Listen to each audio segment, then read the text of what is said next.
Oui, bonjour.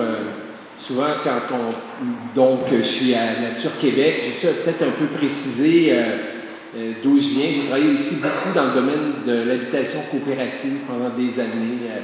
J'ai dirigé une fédération de coop d'habitation et fondé, je peux faire des batailles citoyennes là-dessus. Donc, j'avoue que tout ce qui s'appelle l'économie sociale, l'économie coopérative, c'est des choses qui m'interpellent aussi.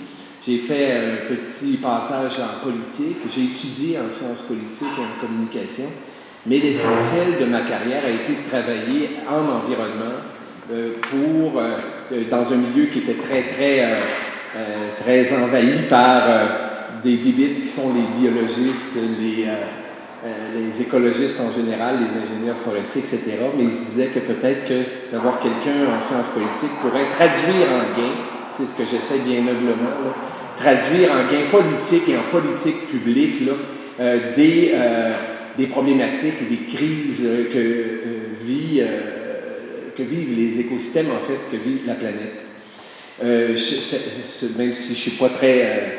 des fois, je fais attention en parlant de la planète. Vous savez, pour les changements climatiques, la planète va s'en remettre très facilement. C'est nous qui... c'est un des animaux qui va souffrir. C'est pas vraiment la planète qui a déjà vécu au fil des millénaires des éléments comme ça.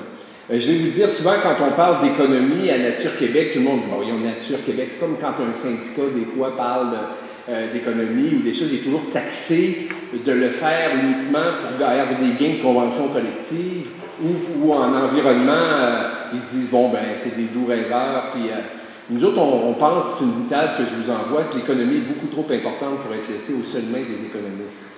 Et donc, on s'en mêle. En fait, Nature Québec, on est là, c'est le maintien, c'est la conservation de la nature, bien sûr, selon notre nom, c'est la nature.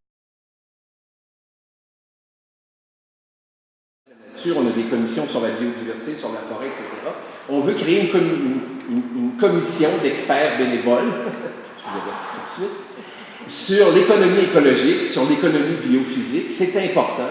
Je pense que si vous voulez que l'université réagisse à votre demande et ait plus d'ouverture sur la liberté académique, il faut que ce besoin vienne de la société civile dans des mouvements organisés.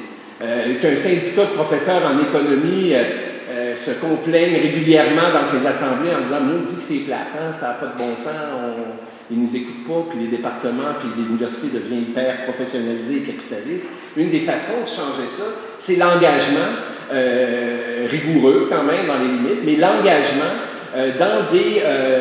dans les mouvements sociaux, puis d'apporter votre contribution au niveau de la science. Donc, c'est extrêmement... Et je pense que c'est donnant-donnant. Un, nous, ça nous aiderait énormément, le message. Et deux, par ailleurs, quand on parle de ces questions-là, quand on réussit à poindre dans les médias classiques ou autrement dans les réseaux sociaux sur ces questionnements-là, on fait avancer la société et les universités, qui sont comme les tribunaux, chacun sait, au moins une vingtaine d'années en retard sur notre société. Donc, je vous invite à travailler avec Nature Québec. On a énormément besoin de ça. Je vous invite aussi, je pense, comme économiste, à quand même aborder la question du monde fini au niveau biophysique et à faire une place très importante avant qu'on ne subisse des changements là, et très violents, là, de travailler à penser l'économie et les rapports humains et les rapports entre les échanges et la réalité d'un monde qui est limité et fini en termes de ressources. Merci.